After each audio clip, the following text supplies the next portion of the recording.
So a huge welcome to today's webinar on how we can stop Drax's tree burning. I'm just going to give you a brief introduction to this company, Drax, and why it's so important for us to take action this year, particularly in the next few weeks, because we've got some really exciting events coming up.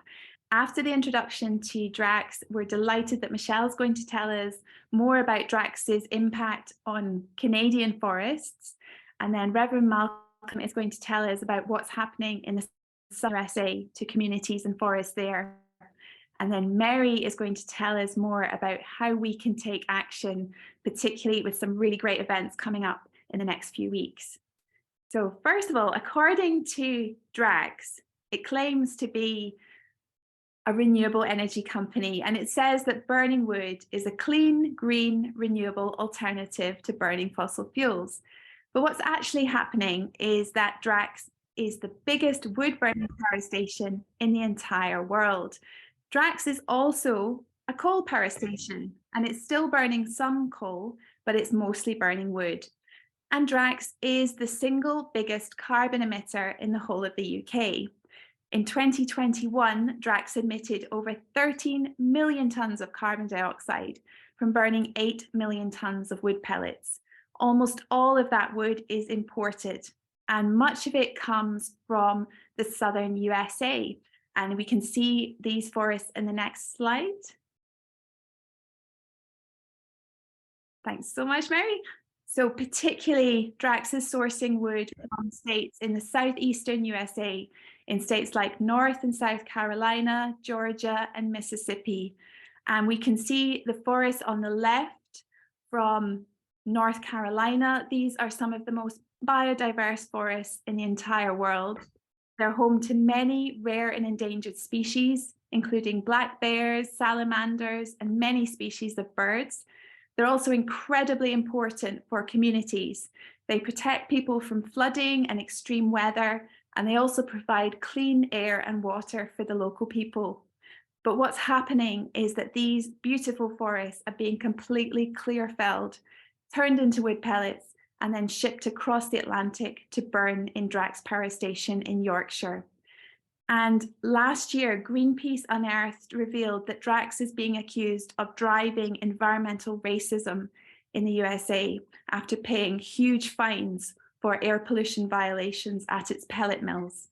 And Reverend Malcom is going to be telling us more about the impacts of Drax's tree burning on southern US forests a little later on. Drax is also sourcing huge amounts of wood from Europe, particularly from forests in Estonia and Latvia. Again, these forests are incredibly important for wildlife. They're home to many rare species, including the flying squirrel, which is in the middle. And Channel 4 News revealed that even supposedly protected forests in Estonia are being clear-felled for the biomass industry to burn at power stations like Drax. And the other country that is most impacted by this industry is Canada, particularly British Columbia. And we're going to be hearing more in a moment from Michelle about what's happening in Canada. It's the world's second largest exporter of wood pellets. And last year, BBC Panorama revealed that Drax is logging some of the last remaining primary forests in Canada. These are forests that have never been cut down before. And this logging is having a devastating impact on wildlife, communities, and the climate. And we can see the impact of some of that logging on the next slide. On the left-hand picture, you can see clear-felled forest in British Columbia, and the right-hand picture is a forest in North Carolina. And Michelle's going to tell us a little bit more about what's happening since then. Thank you so much. And Drax is receiving huge amounts of money from the UK government to fund this tree burning and this logging. Last year, Drax received £1.7 million every single day in renewable subsidies from the UK government to burn trees. This is money that's paid for through an extra charge on UK energy bills. So we are all having to pay for Drax's tree burning. And this is the money that's going to tree burning instead of to genuine renewables like wind and solar power and home insulation. And these renewable subsidies from the government to Drax are having a devastating impact on forests, on wildlife, and on communities around the world. And this is the next slide. Thank you so much. And it's not just harming communities in the southern USA, Canada, Estonia, and Latvia. These subsidies are also harming communities in the UK, because burning wood in power stations emits very dangerous air pollution. And this is just on the next slide. Thank you so much. Particularly, it emits tiny particulates that are so small they can get into our bloodstream. And everyone in the UK could be impacted by them. And these particulates can cause really serious health impacts, including cancer. There's also major risks to the workers at Drax who are working with the wood dust that's very, very toxic when you breathe it in. And there's almost no air pollution monitoring around Drax, even though there's a huge need for it. And as well as harming communities and wildlife, burning wood in power stations is a disaster for the climate. And in 2021, over 500 scientists wrote to President Biden and other world leaders, urging them to end subsidies for burning wood because of the climate impact. And this is a quote from their letter. As numerous studies have shown, this burning of wood will increase warming for decades to centuries. That is true even when the wood replaces coal, oil, or natural gas. And the latest thing that Drax is now doing is that the company is saying it can capture and store all of its carbon emissions. It's planning to store them through a huge pipeline that hasn't been built yet under the North Sea. And it's claiming it can capture more than it emits. And this project is going to cost roughly £31.7 billion to UK bill payers. And Drax has been revealed to be lobbying the government for massive new subsidies for this carbon capture technology that will allow it to keep burning trees for decades to come. What Drax isn't admitting is that this technology is completely unproven. There are no examples of it working anywhere in the world. Drax is really just trying to get lots more money so it can keep burning. It's a complete con. And so the key thing for us to do to stop the money pipeline to this industry and to stop Drax's tree burning is that we really need to target these subsidies, both the subsidies that Drax is receiving right now to burn trees and all these new subsidies it's wanting for unproven carbon capture technology. And we're going to be hearing a little bit later from Merry about different ways we can take action, that we can call on our MPs to transfer these subsidies away from tree burning to really positive climate solutions like renewable wind and solar power and home insulation. This would have huge benefits. And this is just the next slide. It would protect forests around the world if we could remove the tree burning subsidies. It would protect wildlife. It would help support communities. And it would help to create new green jobs in renewable energy and support a just transition for workers in Yorkshire and the north of England. So it would have massive benefits, and we can call on our MPs to take action and move these subsidies. And we've got some really exciting opportunities coming up in the next few weeks, including next week when we're hoping to take part in the Extinction Rebellion Big One actions in London. And also Drax is holding its annual general meeting on the 26th of April. And Merry is going to tell us more about how we can get involved in that action. And now, to find out a little bit more about the impact of this company on countries around the world, we're going to first of all hear from Michelle Connolly about what's happening in Canada. And I'm absolutely thrilled to welcome Michelle. She is a forest ecologist and campaigner who loves wildlife. And Michelle runs the volunteer group Conservation North in British Columbia. And her day job is working with First Nation communities developing non-extractive economies. Thank you so much for joining us tonight, Michelle. Yeah, thank you, Sally. It's an honor to be presenting alongside Reverend Malcom and Merry Dickinson. I'm really looking forward to their presentations as well. So I'm Michelle Connolly. Thank you to Biofuel Watch for inviting me to speak. The group I direct, Conservation North, has been advocating for the protection of forests in my region in BC for about 6 years. Next slide, please. So this is where we're based in BC, in Clayton-Tenay territory. So two things happened over the last 6 months since the two Drax documentaries came out. So there's a BBC one. We also had our national broadcaster do one, the CBC.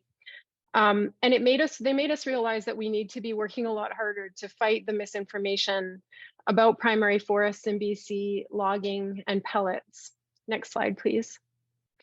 The first thing that happened is I received an email from a fellow in the UK asking me earnestly if it was true that Drax only logs diseased forests, as if it would be okay if that's where Drax got most of its raw material from. The second thing is that I was sent a couple of promotional videos from the Drax website. So these videos feature Drax's head of sustainability speaking about how Drax helps nature and communities. I want to talk about a few of the claims made in these videos, and I want to add that they are very similar to the claims made by the lumber and pulp industries in BC in order to increase their social license to log natural forests. Next slide, please. So the claim is made in Drax's videos that Drax is helping BC have healthy forests. So forest health, or a healthy forest, does not mean what you think it means in BC anyways. So it is a concept that originated in industrial forestry institutions and is used these days as a pretext for logging forests that have never been industrially logged before, or primary forests. Next slide, please. So to many foresters in BC who sign off on all industrial forestry activity across the province, including our chief forester who makes all the big decisions about how much to cut and where, a healthy forest looks like what's in these images. So as an ecologist, I don't really see these as forests. They are industrial plantations. They're heavily managed for only timber to the exclusion of everything else. They are tree crops. So in the photo on the lower left, you can see the plantation in the foreground with the old growth forest in the back. I kind of like that contrast. These areas are ecological dead zones for 80 years, at which point they will be logged again because of the industrial forest rotation cycle in BC. So they are dead zones partly because they lack complexity and structure, which natural forests have. There are no standing dead trees for wildlife. There are no down trees on the forest floor, among other elements that they are missing. So dead trees are sometimes called biological legacies, and they result from natural processes in forests that are the product of time, as well as native insects, fires, and diseases. So there's minimal complexity and structure here, which is what animals like weasels, flying squirrels, like the photo in the first slideshow we saw, grizzly bear, woodpeckers, salamanders, owls. Much of the landscape around where we are in north central BC look a bit like this. Next slide, please. So perhaps counterintuitively, a truly healthy forest has death, decay, and disease. In fact, all primary forests owe their structure and complexity to the natural workings of insects, disease, and fire, which create the biological legacies needed by wildlife. So what we're seeing on this slide are primary forests that have burned. They are regenerating on their own without human help, as they've done for thousands of years. One of the claims made by Drax is that they are reducing wildfire risks. Well, the main drivers of fire in forests are actually weather and climate. There is little we can actually do to override those influences. And in a sense, all forests are fire prone if the weather conditions are just right. So Drax is not helping wildfire risk. It's actually making wildfire risk worse because of the emissions it's contributing to from being part of the industrial logging food chain, but also because the final product, of course, is combusted in England. Even if we could somehow control wildfires, fire is an essential ecological process in most of BC. Some of our forests here will not regenerate without fire. Fires create complex structures that provide habitats for wildlife. Next slide, please.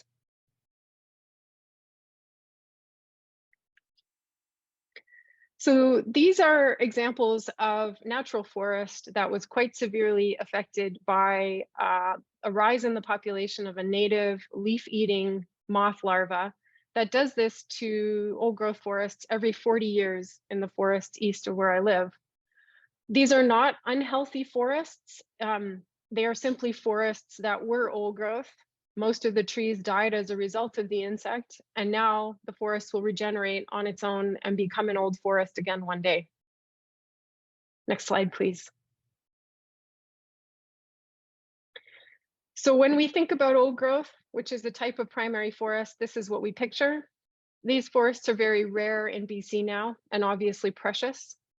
And the terrifying thing about old growth is not that it will eventually be subject to a process that kills most of the trees naturally, but the industrial management response to that process, which is to cut them down after this happens.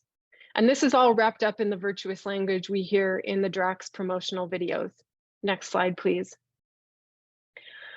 In case you think I'm exaggerating the management response to natural sources of mortality in primary forest, this is an example a few hours north of where I live, where very aggressive logging followed a natural outbreak of a native insect a few years ago.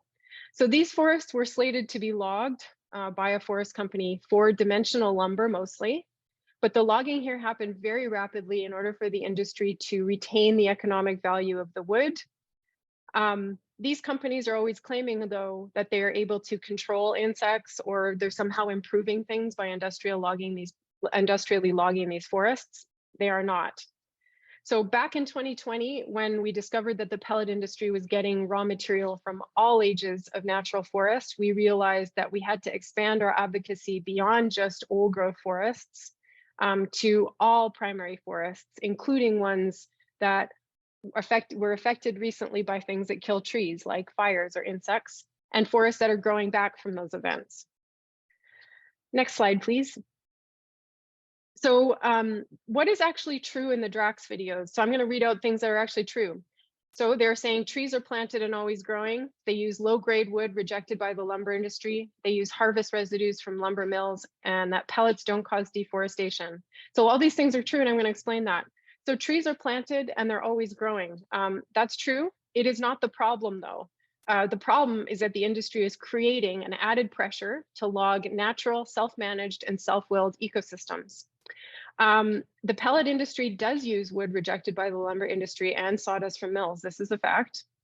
On deforestation, unlike in the tropics, in BC, most logging is actually called forest degradation, not deforestation. That's those are UN terms, because deforestation is the conversion of forest to another land use. In BC, because logged forests mostly stay in industrial forest management and don't become plantations or urban areas, they are referred to as degraded and not deforested. Next slide, please. Oh, and by the way, that plantation that you saw in the previous slide is a plantation. It is not a natural forest. These are what planted kind of ecological dead zones look like. Next slide, please. Thank you, Mary. So what is the BS in the Drax videos? Well, they claim to be minimizing risk to wildfire and disease agents. They're saying they remove damaged wood, which opens up the forest for replanting, which helps regeneration and biodiversity. And they claim that they're improving wildlife habitat. It is difficult, if not impossible, to minimize risk from diseases in forests, and minimizing risk from fire doesn't happen via logging. Drax removes trees that are damaged. Well, they claim they remove trees damaged by mountain pine beetle infestations, and that doing this helps regeneration and biodiversity, suggesting here that logging dead trees helps biodiversity. In fact, the opposite is true. Biodiversity actually requires damaged and dead trees. Those are habitat for wildlife. Again, the claim that they're improving wildlife habitat, logging natural forests for any purpose destroys wildlife habitat. And this is a beautiful fallen old tree with regenerating hemlock seedlings on it. Next slide, please. Yeah, and I'll end it there. Thank you so much, everybody. I'm happy to take questions when they're asked. Thanks very much for your time. Absolutely wonderful. Thank you so much, Michelle.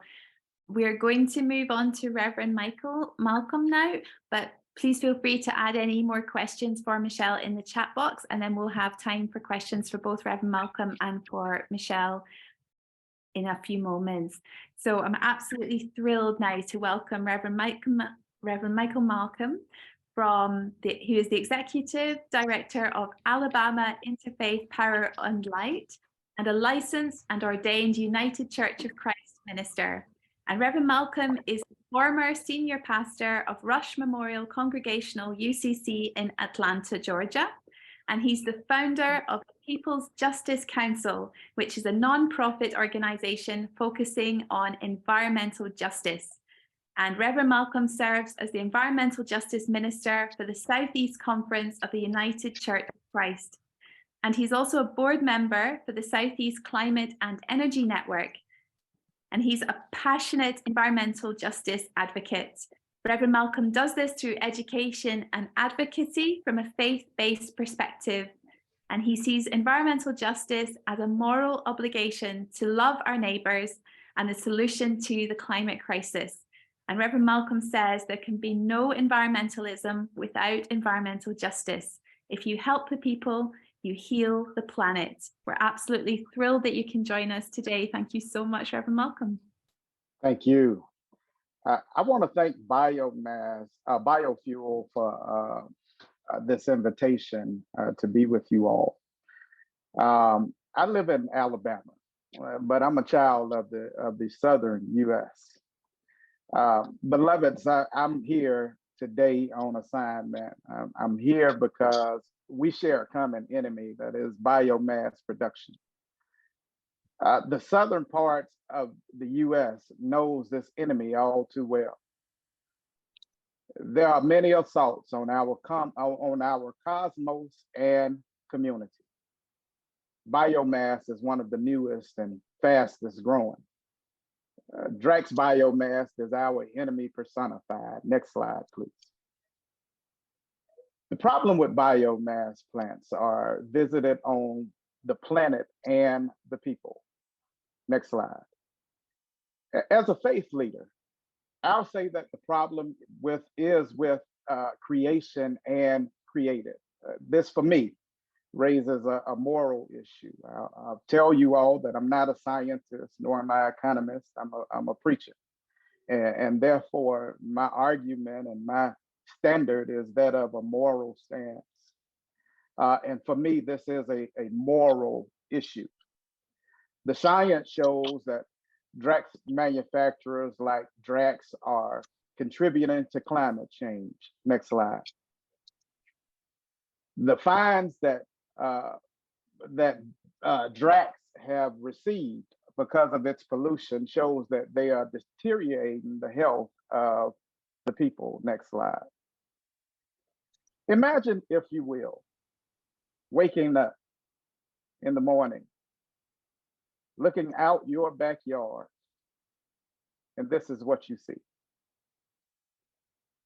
Looking out your back window, and this is what you see.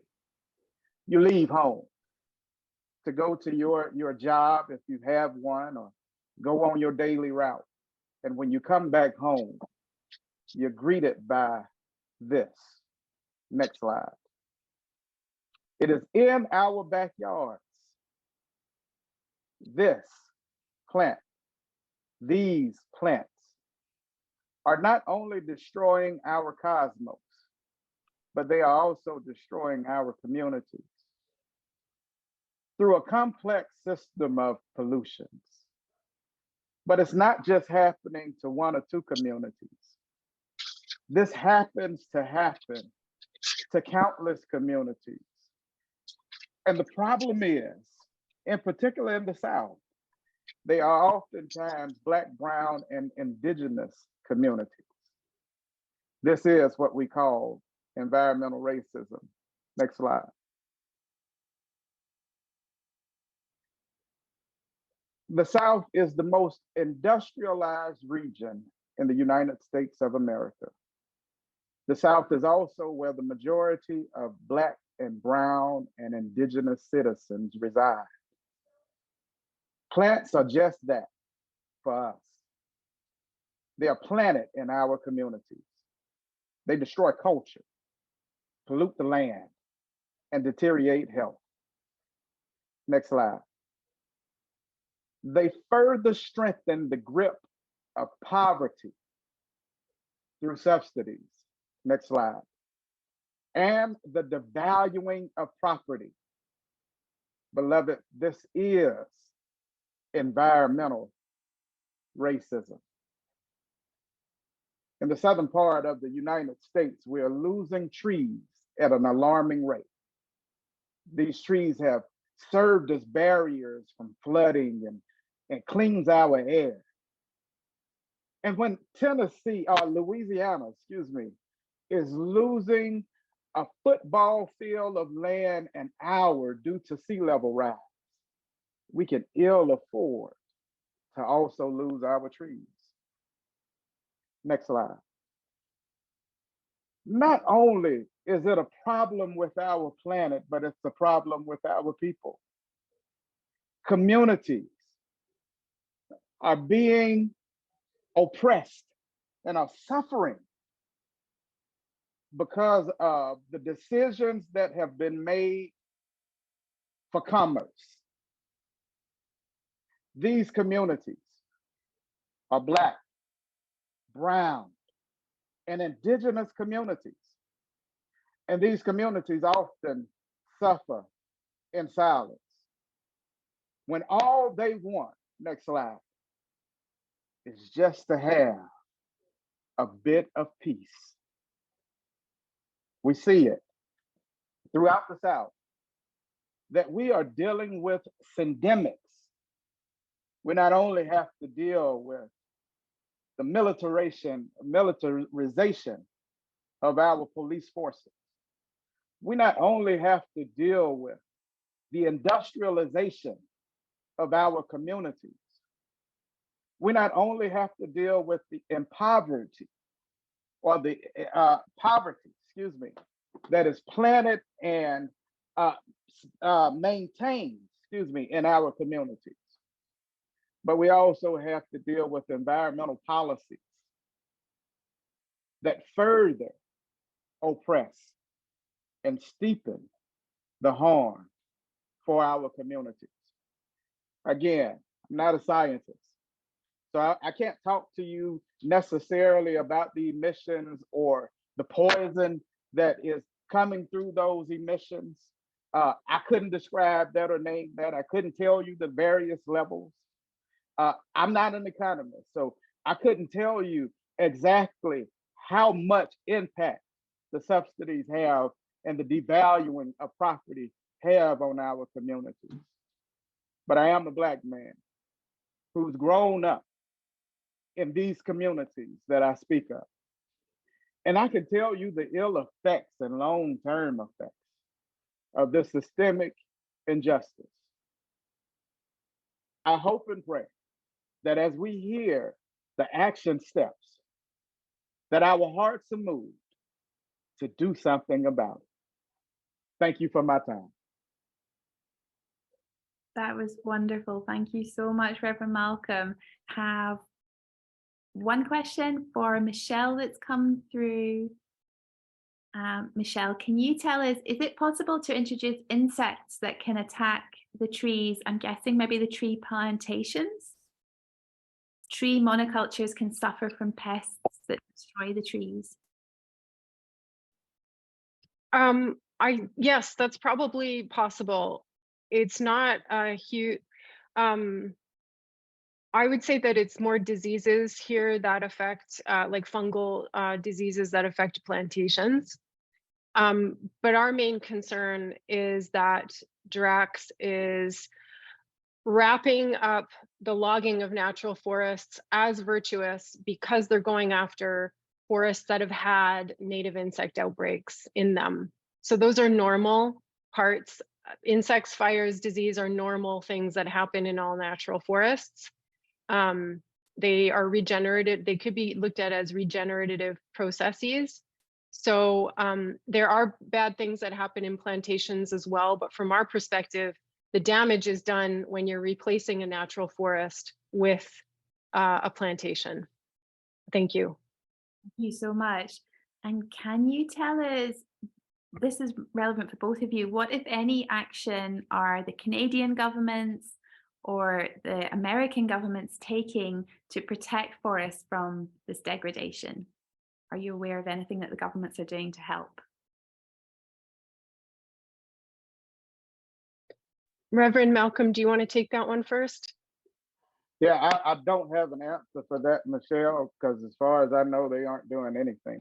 Now, you all may say something different and know something different that I don't know, but from a outside looking in perspective and even having some relationships with our administration, the only thing that I've seen them do was give more subsidies for this egregious disrespect that we feel in the South.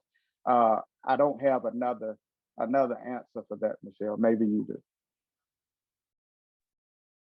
I know that the government of BC is sort of hiding what's happening. They're not really promoting it. The documentaries that came out, I think, had a bit of a chilling effect on the industry here. That's just my observation. But everything related to logging in BC is logging. BC has a very permissive culture in terms of logging. It's very unregulated, and where the logs go is often a mystery. And in my what I think might happen is that Drax will not necessarily be receiving licenses in the future to log, but it will be sourcing from other companies doing the logging. I think that what we're going to see going into the future is that Drax's impacts on forests will kind of be hidden in what's happening elsewhere. So that means that we continue our fight to protect primary forests here. Thank you both so much. We've also got a really important question from Stephanie. How do already oppressed and exploited communities push back when they maybe don't have much choice but to work in these damaging industries? And linked to that is a fantastic question from Bridget for Reverend Malcom. How are communities being empowered and mobilized to lobby their politicians to act? And how can we support you here? I'm gonna start with the latter part of that and go straight to the how can you help to support.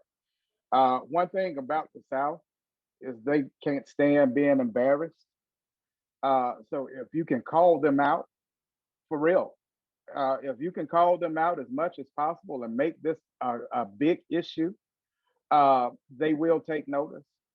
If I told you all in my presentation that many of these communities suffer in silence. I'll give you a case in point, and then I'll tell you what they've done and what they are doing to combat this. So we were in Gloucester, Mississippi, and dealing with some of the pictures that you saw were from Gloucester, Mississippi. We were dealing with community in Gloucester, Mississippi. Gloucester, Mississippi is a rural Black community in Mississippi, and Mississippi is one of the poorest states, if not the poorest state in the United States of America. And this community is a poor community. I want to say the median income is for a family is something like $35,000, something like that. It's very low. The mayor of this particular town, when we came in, Drax had received the largest fine for pollution in history at this point in the United States of America. And it was directly affecting this community. When we came in to tell this community about this, they did not know anything about this fine. All right. That's one thing. The community didn't know that this industry that literally, I showed y'all the picture, sit in their backyard. They can see it when they look out their back window because it butts up against literally their backyard. They did not know about this fine, that this pollution directly affected them. And when we came in and they started asking and raising questions as we were raising awareness about this, their mayor told them, if you all cause this plant to shut down, your utility bills are going to triple. We came back the second time and we barely got any activity out of this community. The first time we were very well received. It seems like just about the whole community of Black folk, the white folk in the community, had issue with us, but the Black folk in this community accepted us and received us. But that second time around, it was extremely cold, because when you threaten people that are already in poverty with further impoverishment, then the only thing that they can do is try to capitulate, just so that they can be able to get along and get around it. And so I said all that to say, our issue is not just with Drax, but we have an issue with our government, because there are policies in place that don't protect the people, they protect profit. And it's shameful, and it's something that we have to deal with. So that's the answer to that question in a long way. That was brilliant. Thank you. And Michelle, can you tell us how people can support communities in Canada? Well, we're a pretty small volunteer group here, and as far as I know, we're the only ones speaking up against pellet logging. We really appreciate any spreading of the word that happens online that Biofuel Watch does, and I would say, the moral support is worth a lot for a group like ours, and we'll continue to be kind of the eyes and ears on the ground here for our forests. So I appreciate the comment. Thank you so much. And we've also had a comment that John is asking the question about whether local people and communities can let workers at Drax know what's happening in the southern USA and maybe in Canada. I think that would be something really great to try and get that communication going if we can. Michelle, we've had a question about, you mentioned that Drax says it only uses wood rejected by the lumber industry. Do they exclusively use wood that would be rejected by that industry? It sounds like they're logging forests that the lumber industry is not. Yes, so after the BBC documentary came out in October, our provincial government said old growth forests are not being logged by Drax. So we went out and actually documented that happening. And we happened to show up on a day where their feller buncher was actually doing the work. So we filmed it and made a short video, which is online and got a lot of views. So the government had actually issued cutting permits directly to Drax. I don't know if that will be happening for much longer. If that happens, it might be under a numbered company, but I really do think that, for that one, Drax managed to outcompete local lumber producers to get that block. And to be clear, we don't support anyone logging old growth or primary forest anymore, whether it's Drax or someone else. They are part of the food chain of industrial forestry here, though, and that's the problem. So whether or not they're actually doing the logging directly or sourcing their material from a company that's doing the logging, they're still part of the problem. So yes, they do use the kind of cast off material from logging in the field and from the mill residues. That's true. And it's not exclusively what they use right now. But even if that changes and becomes exclusively what they use, it's still a problem. Amazing. Thank you so much. We are going to move on in a moment. Hey Sally, forgive me. I did not answer what that community did about it, because there's hope in that. So the community, regardless of the rejection, and even though they were afraid the second time we came around, they have rallied, and they are now speaking with the Environmental Protection Agency and the USDA and some other agencies directly in that community to see if they can't resolve that issue. We don't know how that's going to turn out, because it's just starting and it's ongoing. Prayerfully, something will be done to help out those community members who are fighting for justice. So I just wanted to make sure that I added that in, so you all didn't think that that was just a hopeless situation.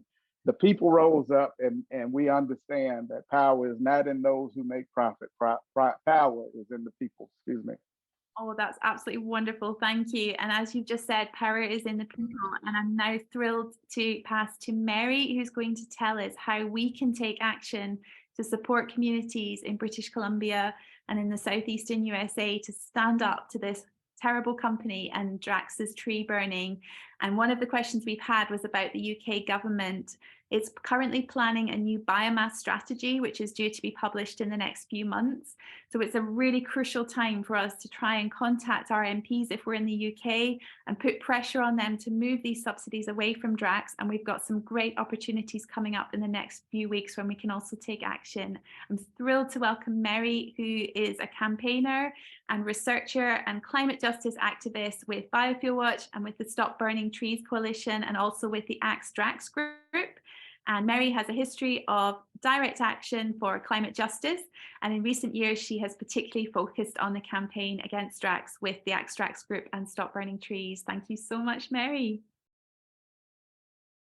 Thank you, Sally. I'm just going to share my screen again and go through, all the sort of things people can do to get involved in the next few weeks. And then also I will talk a little bit about how you can just stay involved, because we really need everyone in the UK and around the world to be fighting against this, but particularly here in the UK, where it's our bills that are funding this harm, destruction and pollution around the world. So coming up, we have Drax's AGM, where they'll all be getting together to celebrate their record profits this year and the fact they're still making money off subsidies. So there's quite a few different ways to get involved, but I'm just going to start with some of the pre-events going on and then move into all the different things you can do on the actual day of action. And so before the AGM, Extinction Rebellion is working with lots of different groups around the UK to picket different government departments and encouraging everyone to take action. So we're joining with the picket at the Department for Energy Security and Net Zero, which I've just seen is spelt wrong on that slide. But yeah, so this is the department. It's a very new department. It used to be BEIS, the Department for Business, Energy and Industrial Strategy. But this is the department that's allocating Drax all of their subsidies and the one that will be deciding the biomass strategy and whether Drax is eligible for subsidies for bioenergy with carbon capture and storage, which is what Drax is relying on to keep functioning, because they're at the moment still very heavily reliant on subsidies. So if you would like to come along to this, you can let us know that you're coming. We'll have a meetup point, and Sally is going to pop a link in the chat for people to sign up and let us know they're coming along to this. So then that brings us to Drax's AGM. That was on the 21st of April. Drax's AGM is on the 26th of April. This is happening in London. If you're not in London, don't worry. Or if you can't get to London, don't worry. I'll get into all the other things you can do. But we'll be holding a demo outside the AGM on that day, making lots of noise, making sure shareholders and all the executives of Drax know that we're not just going to stand by and let them destroy our planet, pollute communities, drive environmental racism. We're not going to stand for it. And so we're gathering to let them know. There's going to be lots of different speakers from different groups, and there's some speakers coming over from abroad, music, being as loud as possible to make sure they get the message. So yeah, if you'd like to come along to that, please sign. There's also sign up links for that, and I will drop them in the chat in a second. Then in general, for the day of the AGM, we are trying to get as many people involved as possible to take action. So we've put together a action toolkit. I'm not going to go through the whole thing because it's like 14 pages long, but there are links so you can get to what you need. But in there, there's all sorts of stuff around both digital actions and in-person actions. So I think Sally's also going to pop a link to that. And there's lots of links and information in there. So one of the things we're encouraging people to do is hold local demos. If you can't come to London, it's not a problem, but it'd be great to have as many different groups around, particularly the North, but also the wider UK, getting together, taking action, getting in the local press, which is particularly important for the North, where Drax is doing constant greenwashing, constant social washing in the local press. And it's just a really good way of engaging people and letting Drax know that all around the country, we're not going to stand by and let them destroy everything. And then if you can't make it to one of those, I should have said, there's ones planned for Liverpool and Leeds. There might be a York one, but if you want any help setting anything up, we're really, really happy to do that. That's what the coalition is here for. And in the toolkit, there's draft press releases, all that sort of thing. So hopefully it should be fairly easy to do. And then there's also digital actions. I haven't put all of them on the slide, but there's all sorts of actions, from emailing your MP, which is really, really important to do at the moment. That Drax is getting more and more negative press in the UK, and they're so reliant on these subsidies that if we can stop them from getting this new round of subsidies, which they've already been denied in the first round, but now they're pushing harder than ever. It's really, really important that we put pressure on our MPs to prevent them from getting these subsidies and shut Drax down. There's also actions you can do for phone banking, Drax's main shareholders. That's all in the toolkit with scripts and everything, and also a social media guide. To take to social media and share the work that all the groups around the world are doing and how you can support them. And that is the end of my very small little slideshow.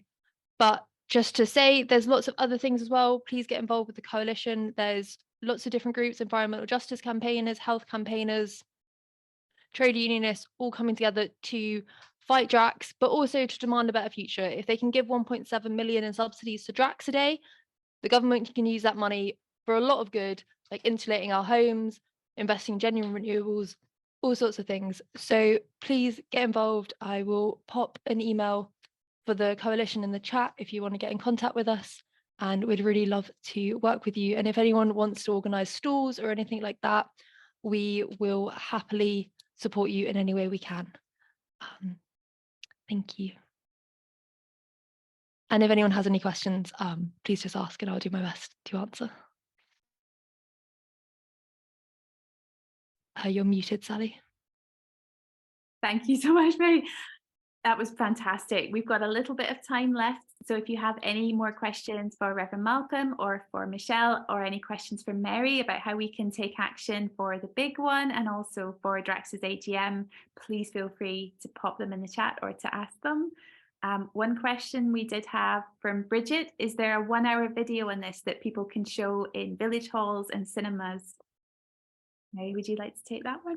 Yes, that absolutely is. The main one we use is the film Burned, which is available online, but now there's also the Panorama documentary that's half an hour and the CBC documentary that is 45 minutes.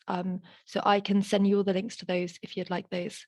And also, if you'd like to do a Burn screening and you'd like speakers to come, either in person or online, we can very much arrange that for like update stats a bit, or just chat with people about how they can get more involved. Thank you so much. And Marilla? Hi, thank you to all the speakers for your really inspiring presentations. I've got a question about the 21st of April at the big one. So, you know, there are so many simultaneous protests and speakers and workshops going on at the big one. Can you give us a bit more detail about your plans on the day? Like, will there be speakers? You know, how long will you stay around for? Why should people come to your protest when there's loads of others? Just so I can also help spread the word with that, and others can too. Amazing. Yeah, sure, and chip in if I miss anything. Yeah, so the Biofuel Watch and the Stop Burning Trees Coalition are planning on being outside the Department for Energy Security and Net Zero, along with groups like Stop Rosebank, Fossil Free London, and Money Rebellion, and many others. There will be speakers there that will be, talking about Drax, maybe doing some songs. And we might also be visiting the Treasury later in the day to speak there. The day beforehand, there's going to be a workshop. I don't think we've got time confirmed. I think at 4:30, but I need to check that because it's just got confirmed recently. Or me and another person from Biofuel Watch will be running a workshop helping people get involved. But I think the time we put for meeting at Desnes is 11 a.m. So we'll be there with banners and signs and all that sort of thing. But if you sign up on the link, I'll be sending out an email, just making sure that everyone's got the full information just before the actual day. thank you so much. And Michelle, we've had a request. Could you put a link for Conservation North so that people can find out more, and Reverend Malcom as well, if you'd like to put any links so that people can support your organisations. And we've also had a question about the Labour Party. Does the Labour Party in the UK have a policy on biomass burning? Mary, would you like to take that one? I can try my best. So the Labour Party has policies on biomass burning. I believe officially they are pro biomass burning. Drax was actually at the Labour Party conference last year holding an event about decarbonisation and green jobs, which some of us from Drax decided we didn't want to stand for that. and made a bit of a fuss about it. There are Labour MPs who are very anti-Drax, like Barry Gardiner and other more local ones. And I think they're currently looking at their biomass strategy. So it's very much to play for with Labour. Whilst they're pro it at the moment, there is ground to move. And with enough pressure, I think it's very possible to change their stance on it. But it's not great at the moment. Thank you so much. And we've got time for one more question. Bob, would you like to ask a question? Yeah, thanks very much. Very quick one. I'm afraid I'm a bit disillusioned with what I've heard tonight. You're not going to change anything until you can get the carbon dioxide that is generated at Drax Power Station in Selby properly allocated to UK. At the moment, it hasn't allocated anywhere. And all the fine words we've heard tonight won't do anything. All the noise you make in London won't do anything until you can get the CO2 properly allocated to where it's being produced, which is Drax near Selby. Thank you so much. So it's a really important point. We absolutely need that CO2 to be properly allocated, and that's why we need pressure on MPs. They're the ones who can change that. And the government currently sees biomass as a green energy. We really need MP pressure. So contacting your MPs and taking part in the action, raising more awareness about this industry and what Drax is doing can make a massive difference. And as Merry was saying, there's a huge number of media stories now covering Drax and realizing the truth about what Drax is doing to communities around the world. And we've had a final question from Karen asking if we're also calling out the big banks funding Drax. Yes, Barclays is a massive funder of Drax Power Station, and we do have a Barclays campaign, and we can share a link to that and all the other things we've discussed in the follow-up email. Just to finish off, I'd like to invite our wonderful speakers to give a final message, just how people can take action to support you, if you'd like to give a final roundup. Would you like to go first, Michelle? Sure. Thank you, everybody. Join Conservation North's email list for to keep on top of what we're doing and where we might need your help from abroad. Thank you. Thanks so much, Michelle. And Reverend Malcom? Hey, y'all, one thing I will ask is that you all keep me in your prayers and keep sending good vibes as we fight this fight. The other thing I will ask is that you visit Dogwood Alliance so that you can get more information. That's who we are in partnership with, working on biomass, and we take their lead on our work in this area. So go to the source and not necessarily the offshoot on that. Amazing. Thank you so much. And Merry? Yeah, I just wanted to say thank you to Michelle and Reverend Michael Malcom for both of their talks and presentations, because they were really, really inspiring and interesting. And yeah, thank you all for coming along, and please do get involved with taking action here in the UK or abroad. Yeah, I will quickly pop a link to the Stop Burning Trees Coalition website in the chat where you can sign up for updates. We hold regular meetings and yeah, organising all around the North and UK. So please get involved if you can, in whatever capacity you can. We would love to have you, and we really need to have you. Thank you, everyone. And thank you for organising, Sally. Thank you all so much. So we've had a question about where you can see the recording. We're going to upload the recording and then send it out in an Eventbrite email with all the links. And we've also had a brilliant comment from Sarah about all of the emissions that are produced when you cut down the trees and then you burn them. We need to keep our trees standing, protect our existing forests, and let them be this amazing carbon sink to protect us, to protect wildlife, protect communities all around the world. We need to keep our trees standing and look after them. A massive thank you to our wonderful speakers, Michelle Connolly, Reverend Michael Malcom, and Merry Dickinson from Stop Burning Trees. It's been absolutely brilliant. A huge thank you to all of you for joining us tonight. It's been so lovely to see you. Thank you very much. We hopefully will see you at the Drax AGM and maybe at the big one. Thank you.